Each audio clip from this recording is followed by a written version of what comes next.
Okay, lifestyle and health from John Snow to modern tools. First of two lectures in this area. Second one will focus on indexes and multiple deprivation scores and the data that's available out there.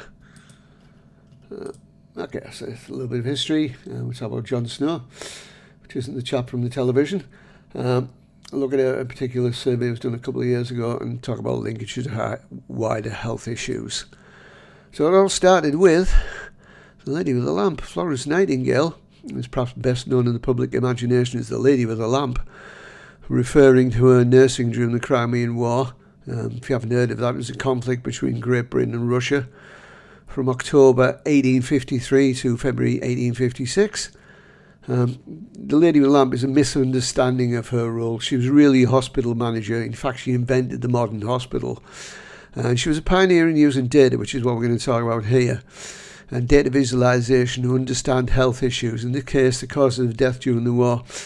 Of course, this was the 19th century, so long before tools like Excel, let alone more sophisticated tools. As one reference linked here notes, Florence Nightingale had few of the warm and fuzzy edges that surrounded her image. She was tough, tireless and fiercely intelligent organiser who fought all her life to create humane care for the sick and the wounded. She put quite a few people's noses out of joint. In 1958, she published her notes on matters affecting the health efficiency and hospital administration of the British Army, founded chiefly in the experience of the late war being the Crimean War. It was presented to the Secretary of State of War, as the office was called then. It was a privately printed work, contained a colour statistical graphic entitled The Diagram, this thing over here, of the causes of mortality in the Army of the East, which showed that epidemic disease was responsible for more British deaths during the Crimean War than battlefield wounds. The point being that epidemic deaths can be controlled by a range of factors, including nutrition, better ventilation and better shelter for the troops. So this was one of the first, it wasn't quite the first, but it was one of the first uses of a graphical representation. So the dark coloured ones in the middle, the orange ones in the middle are deaths from battle. Then the darker ones, deaths from other causes, people falling off horses for no good reason. And the rest, deaths from infectious diseases, typically things like cholera and dysentery, which were rampant across Europe and particularly in large army camps where there was not good sanitation, shall we say. So this is a rose diagram, as it was sometimes called, and it's shown here differentiating between the two main years of the war in a way that makes it easy to see the situation dramatically improved after April 1855, as it's seen in this map. It's also clear to see the January effect was not carried in the second winter of the war. So where are we? Over here, January, a lot of deaths as the troops were settling down to a Russian winter. Russian winter's famously very hard. By the time the second stage of the war, second year of the war being reached, at least those situations being mitigated somewhat. So the point about this is that pioneering use of visualising data. There was lots of tables associated with this, of course, but this made it much clearer to see. And eventually led to reforms leading ultimately to the modern hospital. This is a link to an interactive graph of the Crimea data, which we'll have in a second. I've yet to find a way to do a rose chart. Despite 150 years of tools like progress, I beg your pardon, 150 years of progress in tools like Excel and Tableau Public, it still seems to be out of my reach. Let's pause for a second while they open up this particular visualization here. Right, okay, so just a little bar chart thing I put together. It's not formatting particularly well, but we can look at the causes of death, so if we can take them all off. And injuries, that is battlefield injuries, look sort of fairly bleak on their own, and obviously were when you add the other ones, people falling off horses, for example. Battlefield injury is still more important, but when you add what was called in the report zymotic diseases, that is, say, infectious diseases, we see they are very much more significant cause of death than the injuries or battlefield casualty concerns. So an important insight based on being able to clearly visualize data. Right, okay. Which brings us to Jon Snow. Now, there's a great TED Talk video on Jon Snow here, and you should stop the video, the presentation, and link through it and watch that before going any further. Often described, and correctly, as the father of epidemiology, epidemiology being the study of disease rates in population, in this case, based on some information of cholera outbreaks, particularly in London. So, stop the video, stop the presentation, and have a look at this TED Talk. It's about 15 minutes long. It is very well worth watching. Right, okay, I've seen we watched that. So you know quite a little bit about Jon Snow now. Lots of resources available online, of course. Jon Snow was born in York in 1813. He went to Newcastle at the age of 14 to work as an apprentice for Surgeon William Hardcastle, and during the 1831 outbreak of cholera in the north east, he attended sufferers from the Killingworth colliery area, which is in County Durham. Sunderland was very badly hit by the disease, as were many large towns. In those days, Middles was just a small group of farms and isn't much bigger in this map from the mid-century. So didn't really figure in the statistics for this terrible outbreak. By talking to local residents with the help of the Reverend Henry Whitehead, who the speaker in the TED Talk said was incredibly socially connected, Snow identified the source of outbreak as a contaminated public water pump on Broad Street.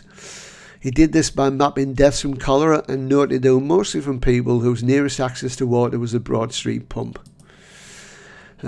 Let this animated map cycle and watch the growth of cases. It's obviously something Snow couldn't do. So we'll go back to the beginning again in a second. The darker the colour, the more number of cases. So it's going to go back to the beginning in a second. Yeah, okay. So it starts off around Broad Street and then rapidly spreads across London. The image here is of a commemorative pump built years later. Snow allegedly twice took a sledgehammer at the original pump before the authorities relented and eventually removed it, as mentioned in the TED Talk. People used to think cholera was caused by bad air, so-called miasma. Snow was key in developing it was a waterborne pathogen. Again, stuff he couldn't do.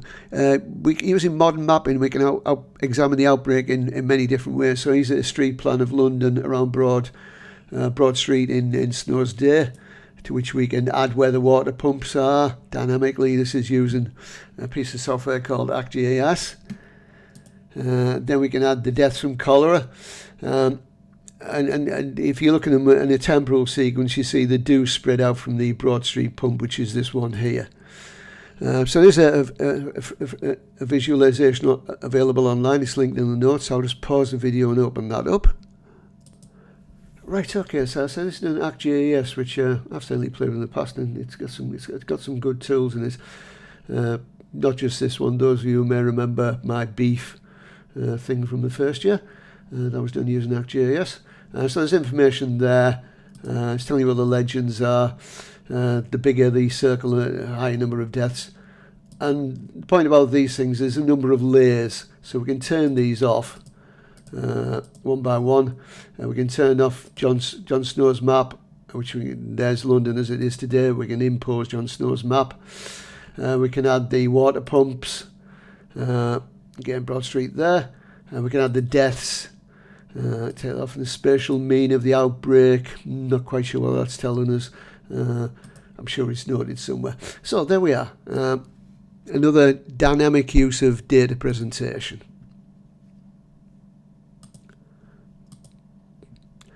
Yes, big data available. Lots of big data available. I think I mentioned this before. This map it says in the notes it uses ArcGIS. It doesn't. It's a separate map based on lots of information. So you can click on that and you can have a look at yourself, and it gives you information, educational factors and income and lots and lots of things, the whole country.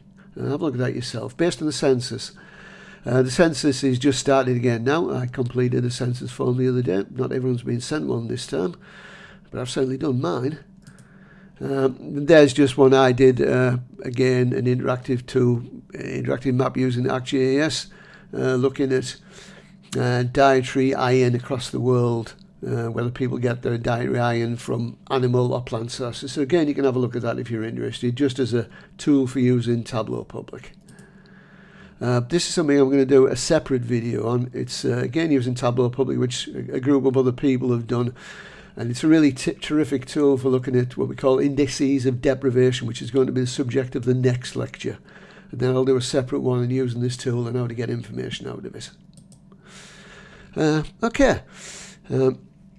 So, Royal Society of Public Health High Street Survey. I'm just going to pause this for a second. Right, okay, so this is a survey which has been twice, 2015 and 2018. I would imagine there'll be one planned for 2021, but obviously it didn't happen for reasons we all understand. Back in 2015, Middlesbrough was very much in the worst 10, as we'll see, but improved somewhat by 2018. And if you look at the two areas over here, the worst and the best, a comparison of income in these areas will probably point to a key issue. Some changes in the 3 years between the two surveys nationally. As I mentioned, clearly the coronavirus will have had a considerable impact, but it'll be some time before this data is available. So Borough is 18th worst in the last survey, it was second worst in the one before. To be honest, this seems a little bit unfair. It's based on Linthorpe Road, which has many takeaways, but also many groceries, or at least it did before current circumstances prevailed. I think there's some issues with the way the data was recorded. So a big improvement in 2015, second to 18th place on the basis of the model they're using.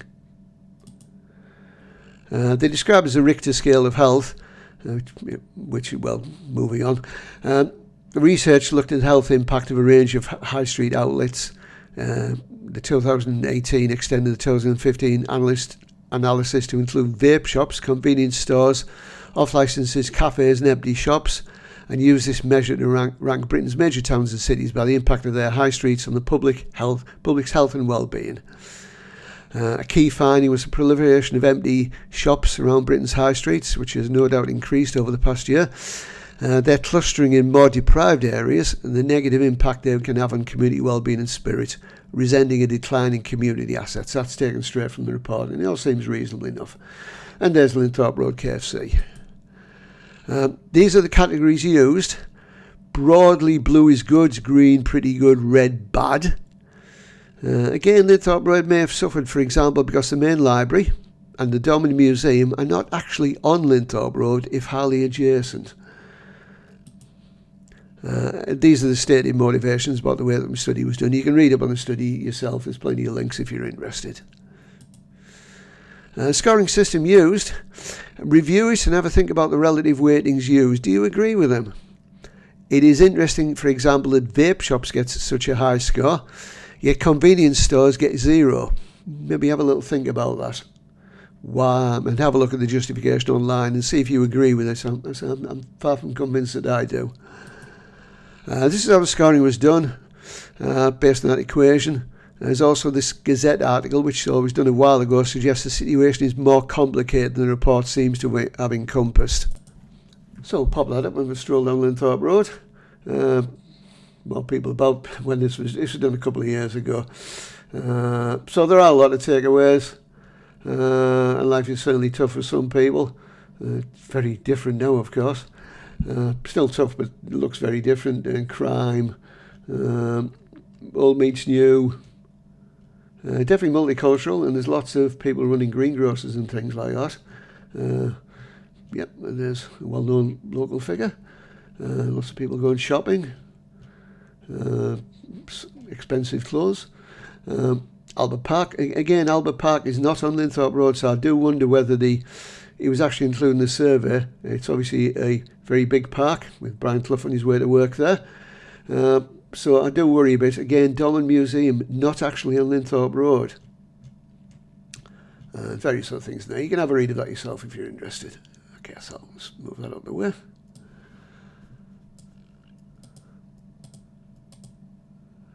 Right, okay, some changes since 2015. I'm not going to talk about these. You can review them yourself.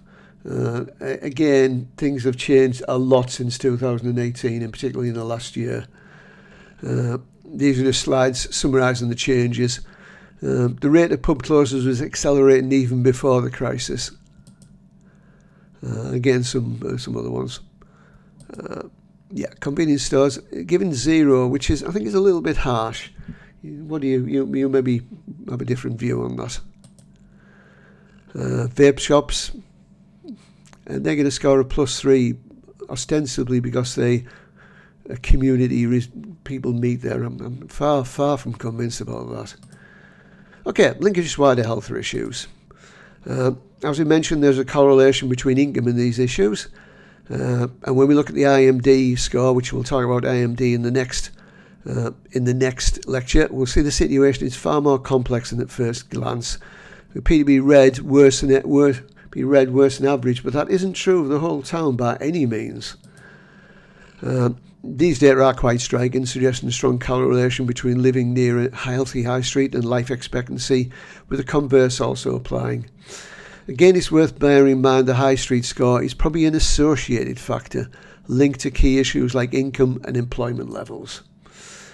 And this is a pretty stark conclusion.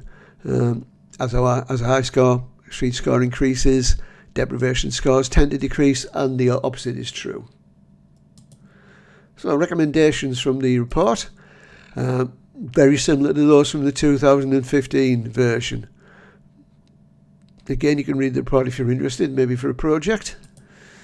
One thing we have seen is a much lower FOTB maximum stake, which used to be practically unlimited, has now gone down to £2, which is hopefully a good thing. Wales introduced a minimum price of alcohol, 50p per unit for alcohol, the same as in Scotland a little while back. A minimum alcohol price for alcohol remains under consideration. This was the government's response to the 2018 report, a competition that gave more money to the best high street. It's there in the parliamentary debate if you want to read about it. Right, okay, that's all for this for now. Back